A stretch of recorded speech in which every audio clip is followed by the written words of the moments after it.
Welcome, everyone. I'm so thrilled you're joining me for this explainer today. We are going to dive into some truly profound philosophical lessons that are literally hiding right in plain sight. We're going to explore nature's cycles and how simply observing the shifting seasons can actually unlock a much deeper understanding of our own personal development, our struggles, and our ultimate potential. We're drawing from a fascinating text that asks a really fundamental question. What does it mean to truly shine? What is the actual brilliance of life? Get ready because we are going to look at the world around us in a completely new way. Okay, before we get too deep, I want you to really think about this for a second. Why did nature actually create the cycle of the 4 seasons? I mean, why isn't it just summer all year round, or a permanent mild spring? We totally take the cycle of winter, spring, summer, and fall as a given, just a background reality of living on Earth.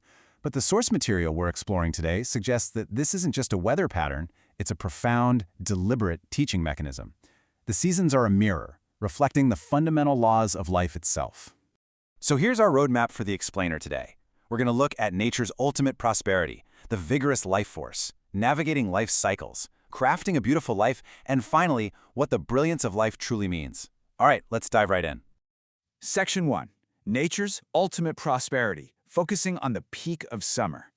Now, the text we're analyzing today doesn't just treat summer as, a hot time of year. It actually breaks it down into 3 really distinct, profound concepts: prosperity, preparation, and impact. Let's start with prosperity.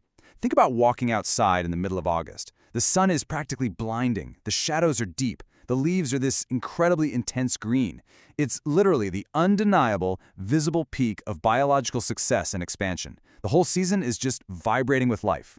And to really capture this, the author gives us this brilliant everyday metaphor. They talk about, quote, the power of weeds, extending their stems and leaves one after another with such vigor. We usually think of weeds as a massive nuisance, right? But honestly, they are masterclasses in persistence. Think about a dandelion. You can chop its head off with a lawnmower, but it's got this taproot that goes 10 inches deep into the earth, just relentlessly storing energy so it can push right back up. That raw, unstoppable drive, that is the absolute essence of nature's prosperity. It's maximum vitality hiding right there in our backyards. But here's the critical philosophical shift we need to make. That massive summer explosion, it doesn't just happen out of nowhere. We have to contrast that explosive, highly visible prosperity of summer with the quiet, unseen, internal preparation of winter. Think about it. During the freezing months, a tree might look completely dead on the outside. But beneath the frozen ground, those roots are working overtime, storing nutrients, preparing. You absolutely cannot have the massive external growth of summer without that silent, harsh internal preparation of winter. They are fundamentally linked.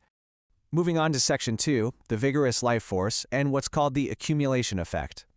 So how exactly does that quiet winter prep turn into unstoppable summer energy? Well, the source material introduces a fascinating concept to explain this, the accumulation effect. Basically, this is the process where internal preparation and stored energy gradually build up until they hit a very specific threshold, triggering explosive outward growth. It's the idea that absolutely nothing is wasted.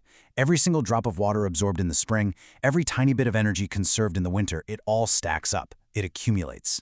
And this growth happens in 3 distinct steps. Step 1 is the internal accumulation. That's the unseen winter and spring work. Step 2 is crossing the threshold. That's the critical tipping point, where the capacity to store energy simply maxes out, and the only way to go is outward. And then step 3 is the explosive blooming of summer.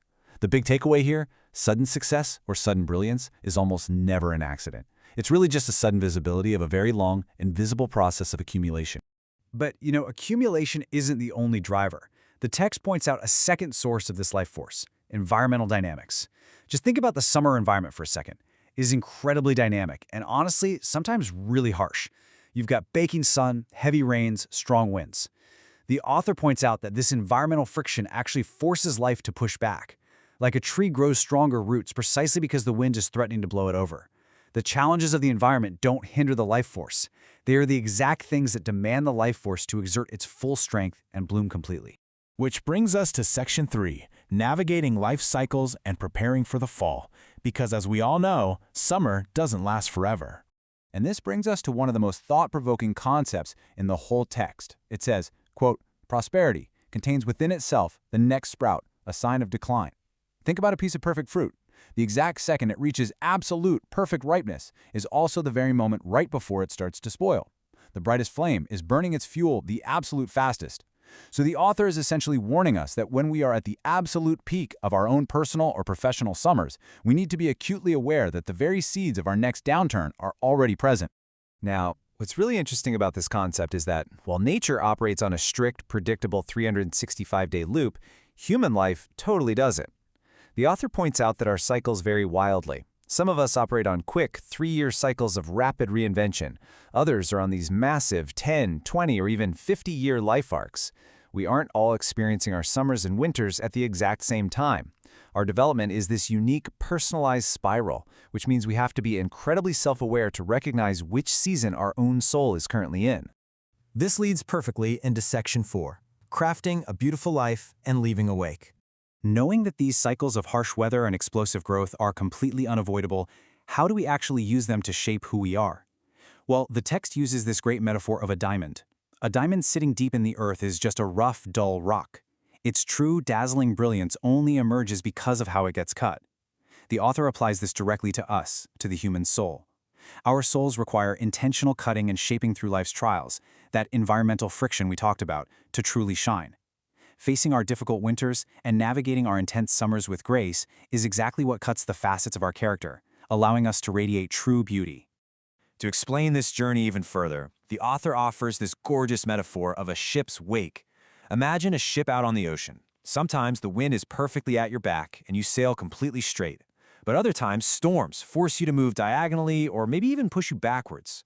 But no matter the direction, if you look behind the ship, it always leaves a wake in the water. The text argues that even if life blows you completely off course, the trajectory of your actions and how you handle that storm can still leave a perfectly harmonious and beautiful wake. The real beauty is in the resilience of the journey, not just arriving at the destination. And finally, Section 5, the brilliance of life and spreading the light. This is the culmination of everything we've been talking about. A huge hurdle to achieving this brilliance is the trap of daily mannerisms, or basically monotonous routines. It is so easy to just go through the motions day in and day out, totally stuck in a rut. But the text practically begs us to escape this trap. When our season to shine finally arrives, when it's our August, we cannot afford to just be ordinary. We have a real responsibility to break out of our routine and actively choose to emit a strong, vibrant light. We have to fully embody the prosperity that we spent all our internal winters preparing for. The author absolutely does not mince words here. They state bluntly, a life without brilliance is barren. Wow, it's a really striking statement, isn't it? It means that to go through an entire lifetime without ever allowing your soul to truly sparkle, without ever stepping into your season of maximum impact, is just a tragic waste of potential. We simply cannot neglect the effort it takes to make our souls shine, no matter what kind of harsh circumstances we might be facing. So the crucial point is this: the ultimate ideal of life, according to the source, isn't just about achieving some quiet internal brilliance or personal success. True brilliance is inherently outward-facing. Think about it. The summer sun doesn't shine for itself, right? It shines to nourish the plants growing beneath it. In the exact same way, the sparkle of your life is meant to be shared. It's about connecting with others and bringing beauty, harmony, and light to the people around you. Spreading that sparkle to the people in our lives, that is the absolute peak of human prosperity. Which leaves us with this final, really vital question to reflect on. You are constantly moving through your own unique cycles of accumulation and growth. The storms are going to come, and the winters will force you to prepare. But when your personal summer inevitably arrives, when it is finally your time to step into the light, how will your soul shine? What kind of wake will you leave behind? And who are you going to share your brilliance with? Thank you so much for joining me for this explainer today. Keep reflecting, keep growing, and I'll see you next time.